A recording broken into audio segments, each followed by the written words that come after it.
한 목소리로 살아계신 하나님의 말씀을 합독하시겠습니다. 찬송하리로다. 하나님 곧 우리 주 예수 그리스도의 아버지께서 그리스도 안에서 하늘에 속한 모든 신령한 복을 우리에게 주시되 곧 창세전에 그리스도 안에서 우리를 택하사 우리로 사랑 안에서 그 앞에 거룩하고 흠이 없게 하시려고 그 기쁘신 뜻대로 우리를 예정하사 예수 그리스도로 말미암아 자기의 아들들이 되게 하셨으니 이는 그가 사랑하는 자 안에서 우리에게 거저 주시는 바 그의 은혜의 영광을 찬송하게 하려는 것이라.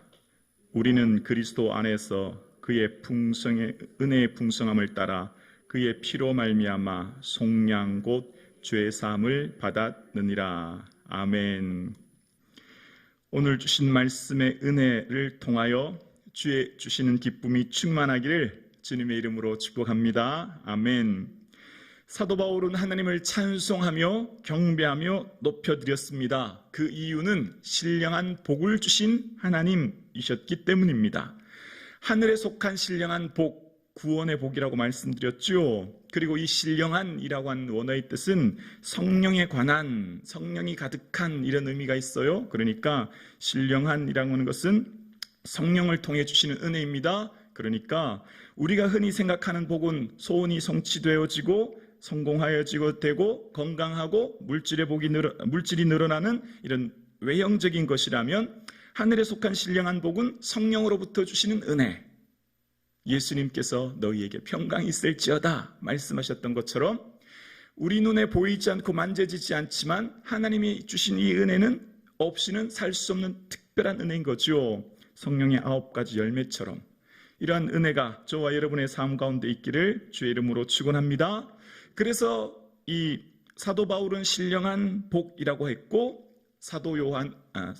베드로는 썩지 않고 더럽지 않고 쇠하지 않은 복이라고 표현하고 있습니다. 그러니까 이 복은 이 땅에 한정되어 있는 복이 아니라 이 은혜와 복을 받으면 영원까지 이르는 은혜인 거죠. 이 땅에 제한적이고 이 땅에 썩고 쇠하고 사라지는 복이 아닌 하나님의 나라인 영원까지 이르는 은혜와 복을 말씀하시는 것입니다. 예수 그리스도를 통한 구원의 은혜와 감격이 넘치시기를 주의 이름으로 축원합니다. 성령이 주시는 사랑과 희락과 화평과 오래 참음과 자비와 양성과 충성과 온유와 절제가 넘치시기를 주의 이름으로 축원합니다. 이런 은혜를 사모할 수 있기를 주의 이름으로 축원합니다. 하나님께서 주신 이런 은혜를 사모하고 이런 은혜를 인하여 기뻐하는 저와 여러분, 이것은 얼마나 귀한지 몰라요. 이 은혜를 주시기 위해 사도 바울은 하나님께서 2가지 방법으로 하나님 일하셨다고 하는데요. 그것은 바로 선택과 예정이라는 거예요. 선택과 예정. 그 선택과 예정은 얼마나 하나님의 오묘한 진리를 알 수 있냐면 먼저 언제 선택하셨냐라고 하는 것에서 보면 2절에 창세 전에, 창조 전에, 이 땅을 창조하시기 전 하나님께서는 누구에게? 나에게 하나님의 아들을 삼으시려고 선택하셨다 말씀하고 계십니다. 하나님께서 이 우주 만물을 창조하시기 전에 하나님의 오묘한 계획과 준비하심으로 나를 선택하셨대요. 그러니까 우리의 생각으로 도저히 이해할 수 없는 은혜입니다. 우리의 생각으로는 도저히 그 놀라운 은혜를 다 깨달을 수 없는 은혜인 거죠. 그리고 그 기쁘신 뜻대로 우리를 예정하셨어요. 그래서 하나님께서 왜 그러면 선택하셨고 왜 예정하셨을까요? 그리고 사도 바울은 그 이유를 무엇이라고 말하냐면 거룩하고 흠이 없게 하시려고. 이게 목적입니다. 그러니까 성도, 거룩한 무리로 부름받은 우리를 부르신 아주 중요한 이유가 있는데 그것은 거룩하고 흠이 없게 하심이 목적인 거예요. 하나님이 창조 전에 선택하시고 기쁘신 뜻대로 예정하시는 이유는 뭘 위해서라고요? 거룩함, 우리의 거룩함을 위해서 선택하셨다는 거예요. 그래서 하나님의 뜻은 이것이니 너희의 거룩함이라. 우리의 관심은 우리의 행복이 있죠. 우리의 관심은 나의 소원을 성취하는 것에 있고요. 우리의 행복은 우리의 성공에 있고요. 우리의 행복은 이 땅에 자기의 이익이 늘어나고 재산이 늘어나고 뭐 이런 것들에 우리의 관심이 있습니다.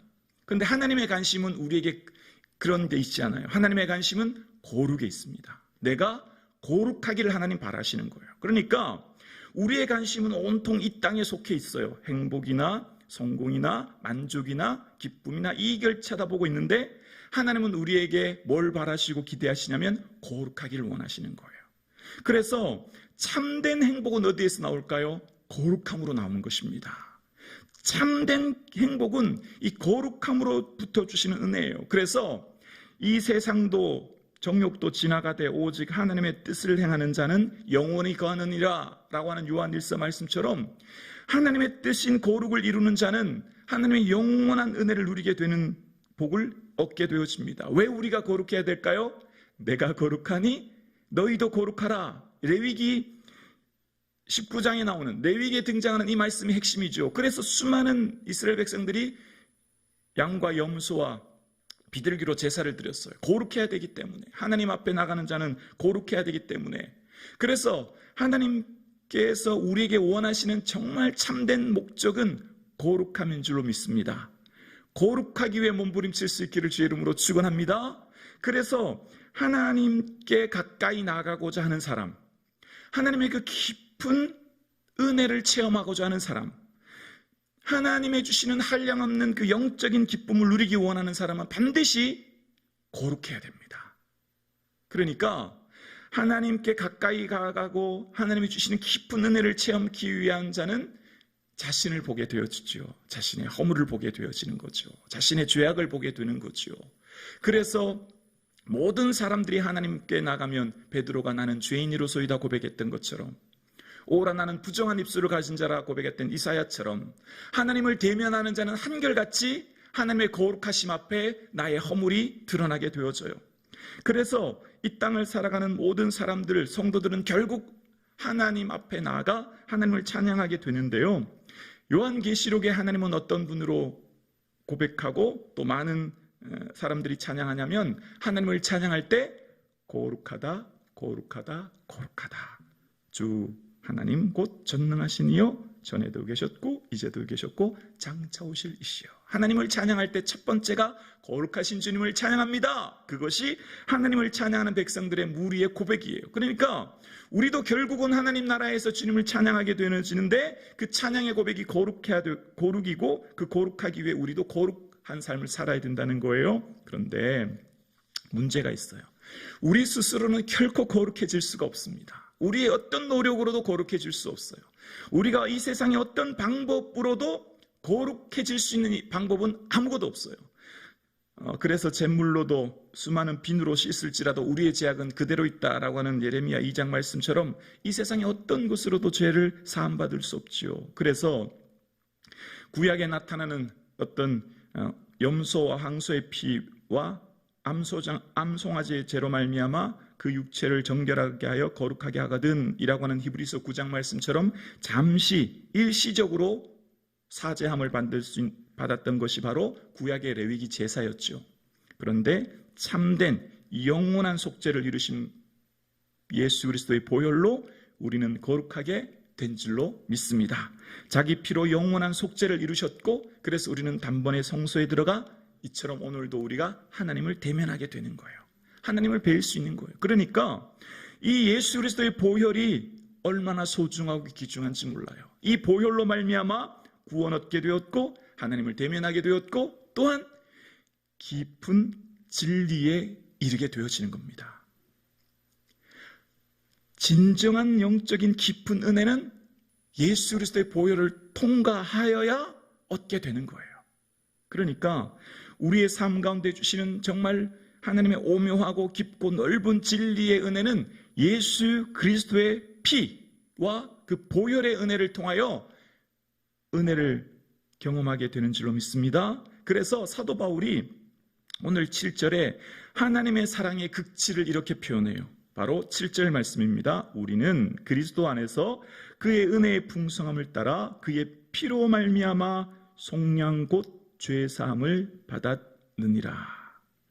하나님의 사랑의 극치가 무엇이냐면 바로 예수 그리스도를 내어 주신 은혜요 그의 피, 그의 보혈로 곧 죄 사함을 얻게 하신 것입니다. 그러니까 구속의 다른 말은 죄 사함이에요. 하나님께서 주신 우리의 사랑의 가장 큰 은혜는 뭐라고요?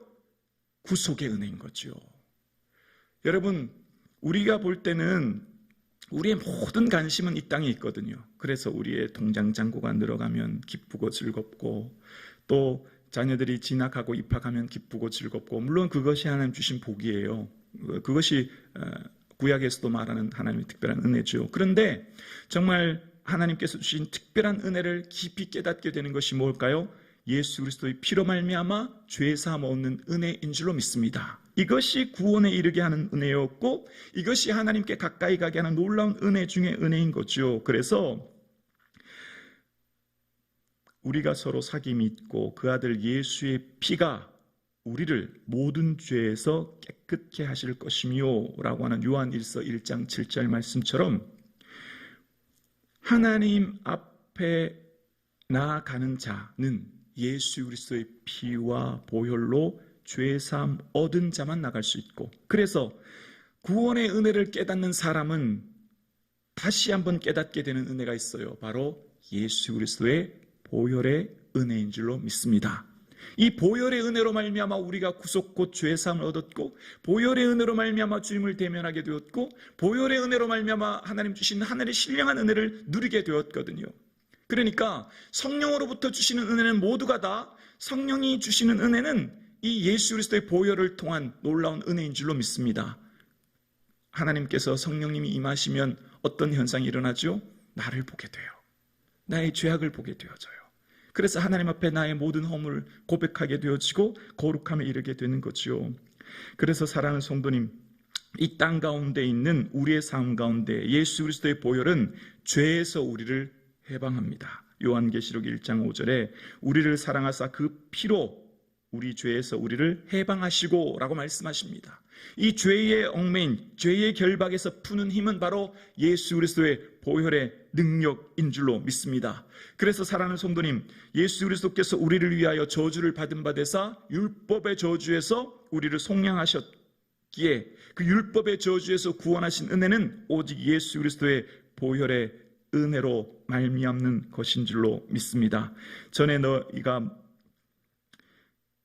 이전에 멀리 있던 너희가 그리스도 예수 안에서 그리스도의 피로 가까워졌다라고 하는 에베소서 2장 13절 말씀처럼 오직 예수 그리스도의 보혈로만 주님과 가까워지게 되어지고 주 앞에 나가게 되어지고 주를 대면하게 되어지죠.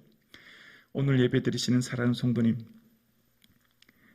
하나님의 깊은 은혜를 체험하기를 원하십니까? 하나님의 넓고 깊고 높은 그 오묘한 진리에 이르기를 원하십니까? 하나님이 주신 신령한 은혜를 누리시길 원하십니까? 예수 그리스도의 보혈의 은혜를 사모할 수 있기를 주의 이름으로 축원합니다. 반드시 그리스도 예수의 보혈의 은혜를 통하여야만 그 놀라운 진리에 이르게 되거든요. 그래서 하나님께서 주신 이 은혜는 은이나 금같이 없어질 것으로 한 것이 아니라 그리스도의 보배로운 피, 흠없고 점없는 어린 양 예수 그리스도의 보배로운 피로 주셨기에, 보배로운 피는 다른 말로 뭘까요? 예수 그리스도의 죽음을 말하는 거지 않습니까? 당신의 가장 귀한 아들을 내어 죽임으로 우리를 사랑하신 은혜거든요. 그래서 사랑하는 성도님, 오늘 예배 드리시는 성도님들의 삶 가운데 우리의 가장 큰 행복이 거룩임을 기억할 수 있기를 주의 이름으로 축원합니다. 그 거룩함에 이르는 은혜가 예수 그리스도의 보혈으로 인하여 주신 것임을 기억하여 그 은혜를 사모할 수 있기를 주의 이름으로 축원합니다.